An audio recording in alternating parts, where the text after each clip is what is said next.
Good morning, Lagos. Good morning, Nigeria. It's the Tuesday edition of The Conversation here on Lagos Television. Thank you for joining us. I am Abimbola Bello. Good morning and welcome to The Conversation on Lagos Television. I am Ajibola Ojeshola.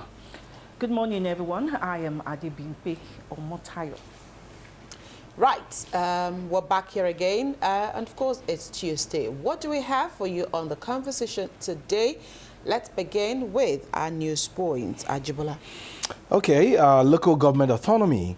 Nolge cautions CBN against colluding with governors, may hire auditors.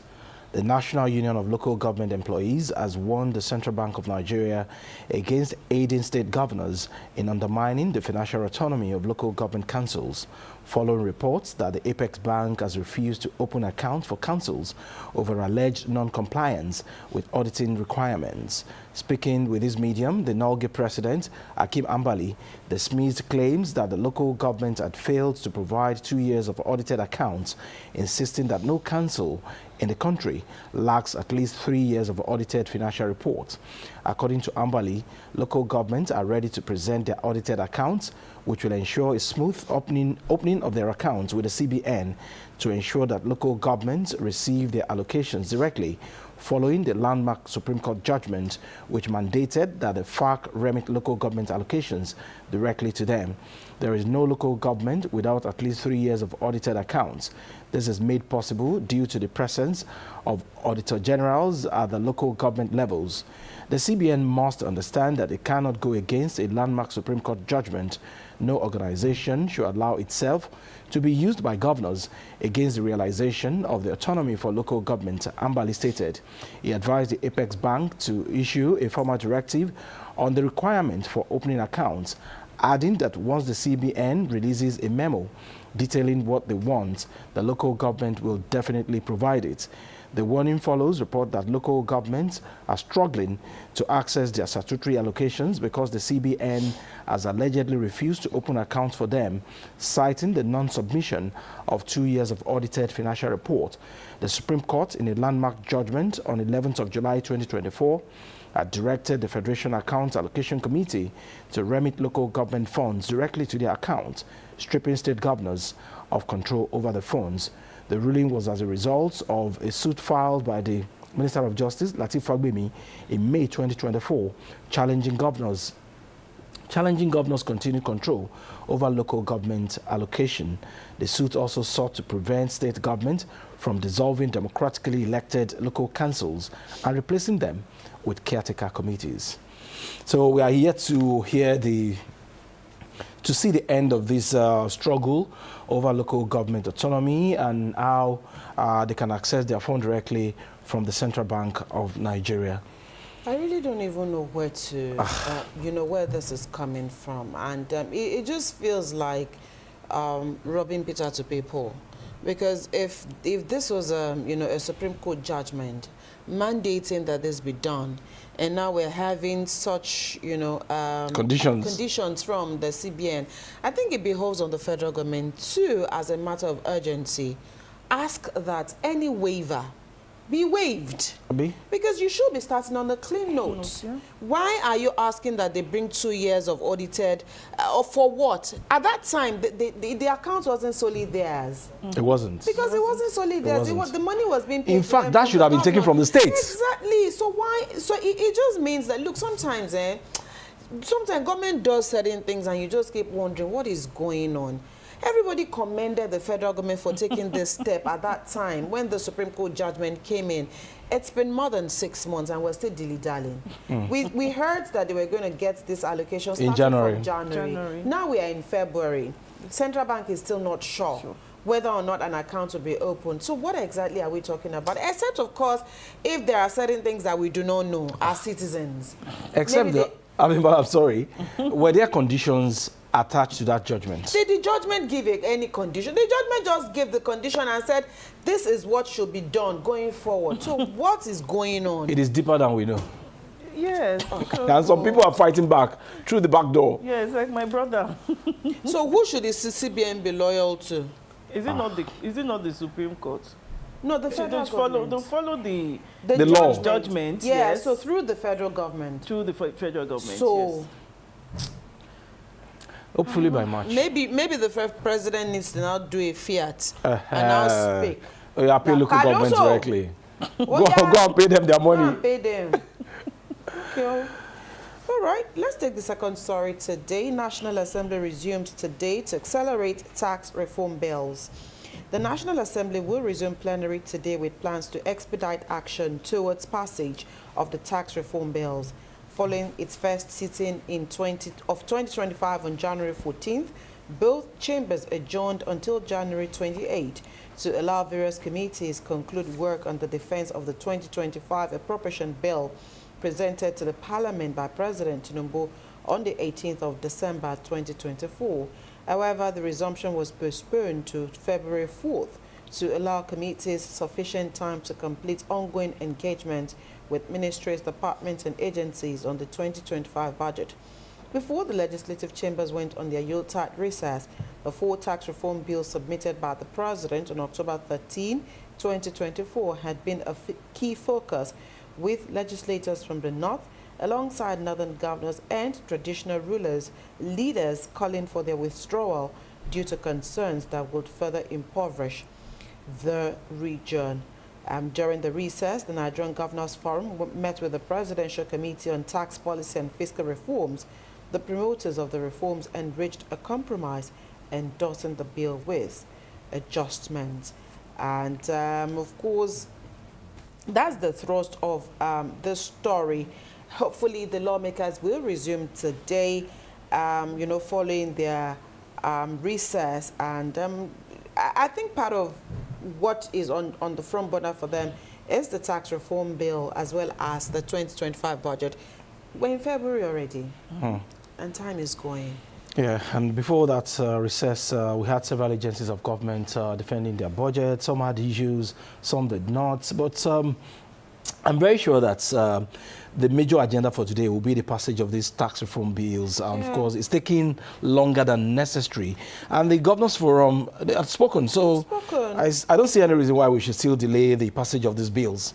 Well, let's say once they resume today, let's know what their deliberations will be all about. But I think that there's also a silent assumption that at least by the end of March, this will be passed, and there will be a direction as to where this is taking the country to. And Abimbola, I saw some figures, the breakdown of VAT being generated in different parts of the country, and how those monies were shared. And for me, if at all we don't want to pass these bills, that is part of the problem. we must pass it. That is part of the problem, because some are asking the question, you're not generating anything. Yeah, you're getting more than those who are generating.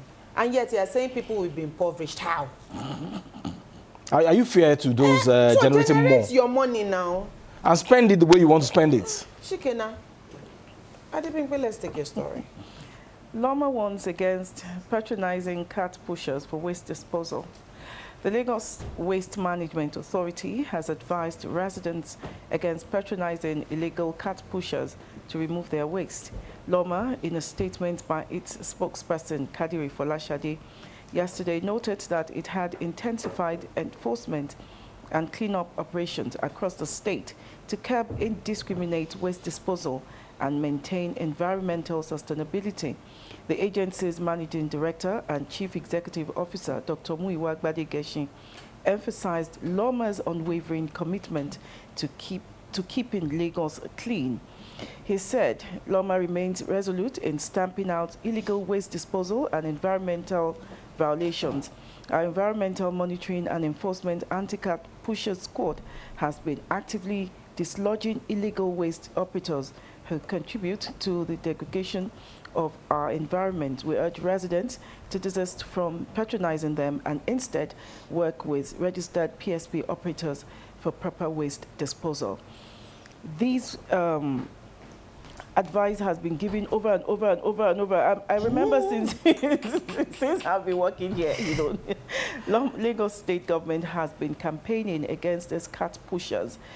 Let me remind you that, these cart pushers don't only collect waste. Most of them are used to commit crime. Yeah. Those their cats sometimes, they use it to hide arms, Yeah. For, all these criminals. Yeah. So Lagosians, they are You know, well- during the day, sometimes- they pack refuse. Yeah. But at night, they do something else. Do you know that Other these guys things. also deliberately they punch tires. damage things in various homes? Homes, yes. If not for CCTVs, TV, yeah. you won't know what they're up to. Sometimes the court barricades, the court iron, they do so many things, and you wonder, is it just bang, bang, bang, bang, bang that you're using this thing for? And I think, as much as government will continue to say, don't do this, it behoves also on the residents. Chase them from your communities. Don't allow them Pay the at all. PSP operators, because the moment you allow them to, have access to your communities, that's it. That's it, Once yeah. you give one of them space, you have given all of them space. I think both the cat pushers and those patronizing them should be punished by the state government. That is what Lagos When they start people punishing those who are do. patronizing them, then everybody will sit up and patronize Loma. Yeah. Okay, those are the trending stories for today. Let's quickly head to the X platform and take a look at one of the many trending stories on that platform. Now, this particular story that we'll be taking on this morning, as at this moment, has 2.93 million views, meaning that it's something quite important, and of course it has to do with the US aid, and this thing is causing a whole lot of issues. Remember, this is one of the things that President Donald Trump executive order that he signed in. But please, though, before we talk about, is Trump the president? Or Elon Musk. Oh, Elon. I was going to ask, Elon. Is Musk assistant president? Because we haven't even heard from Vance, who is the vice Exactly, president. who is the vice But the president? way Elon is carrying this thing, is he Elon? What is his name? Musk, Sha? During the inauguration, who was being sworn in as president? And Is it now Elon? he's going so far as saying that USAID is a criminal organization. And it's sad that a couple of workers were denied access yeah. into their office yesterday morning. And you ask the question, why? What is going on? I really don't understand. I think there is more to the relationship between Elon and Donald. Because, ever since he was sworn in, it's been so visible, more than the vice president, like you rightly said. He's the vice president. And now, and I think right now, it is beginning to dawn on the Americans, especially the congressmen and women, that look, if this goes unchecked, there's going to be a problem. So now they are speaking up. Like Elon or Donald do not even have the right to stop USAID. It is only the Congress that has the power to enact any law or anything that can stop it. And so lawsuits are already underway. Now there's lawsuits for childbirth. Now there's lawsuits again on this one. I beg, how many lawsuits will they, Donald, in how many? It has not reached 1 month, The controversial Donald is back, and I'm sure we are going to see more of such dramas. We always have something to talk about. He loves to trend. He loves it. He just loves but to be another there. angle, so someone is also saying, Michael McFaul is saying that perhaps that in 2012, when he was the U.S. ambassador to Russia, Putin shut down USAID inside Russia. Why? Because their work supported free markets, democracy, human rights, causes that threaten Putin's dictatorship. Shutting down USAID is exactly what autocrats all over the world want. Is he indirectly saying that Donald Trump is an autocrat? So many angles to this thing. One member of REP is also saying that a non-elected billionaire is wasting no time in abusing the influence he bought with $290 million by eliminating USAID, a program that has saved millions of lives around the world. Real people who depend on these critical aids to access food, shelter, and medical care are in trouble. Well, US is really on a long train as we speak. So many things. One day, one trouble it is for the American people. Maybe they voted him. Everybody's carrying their problem. All right. You chose to elect Trump, so deal with it. Cope with him for the next 4 years. For the next 4 years. All right, well, everybody, to your tent or Israel. Biden will be smiling somewhere now. It's just Biden. Kamala. Kamala Harris. And I love what Canada Oh, Did, yeah. yes. So Trudeau is saying, even if I'm going to go, you will smell pepper, even before I resign. Well, let's see how all of this will go. The tariff, yes, that's what we just said. So many issues to be dealt with. And you know Donald has a way of starting plenty things. And if I were Trudeau, Abimbola, I would just cut off the electricity of America. Yes, now. That's the best way to get at him. Now he's speaking from the two sides of his mouth. He would have done it. Trump would have done it. He's speaking from the two sides of his mouth now, saying that he's going to give them 30 days before the implementation of the tariff, this and that. To get ready. Cut off the electricity. He will sit up. He will come and beg. You know that, okay, you have the mouth, me, I have the power. You think you are the superpower? Okay, well, let's take a quick break. When the conversation returns, one conversation we'll be having this morning, and of course, we'll be taking a look at aviation safety and regulations in Nigeria. Of course, if you've also been following, you'll understand that in the last 1 month, in fact, in the last 2 weeks in the U.S., 2 plane crashes have occurred. What happened? What are some of the lessons we can learn here? And here in Nigeria, of course, the regulatory bodies have also suspended 2 airlines withdrawn certificates from another airline. Why are all these issues happening? Part of safety issues also will be airlines also keeping their passengers for hours at airports without lifting them. Of course, these are issues that we'll be taking a look at on the conversation this morning. We have a guest who's already here with us, and together we'll take a look at some of these safety issues and regulations and how, as Nigerians, we can begin to demand. Did you see that Kenyan video airline? I didn't see it, although I read something where a about Nigerian a woman, was maltreated, in Kenya. Yes, and I think they said she had been attended to, but some people said it was a lie. She had not been attended to. I didn't see that that story. I saw and it boldly, somewhere. you know, the Kenyans were telling the lady that, go and report to your president. Yes, I heard they called our president. Go and tell Tinubu. Okay. Well, Mr. Wanyo will be here with us. I'm sure that he has, you know, an idea of what has happened and, you know, what exactly this is all about. That conversation is after the short break.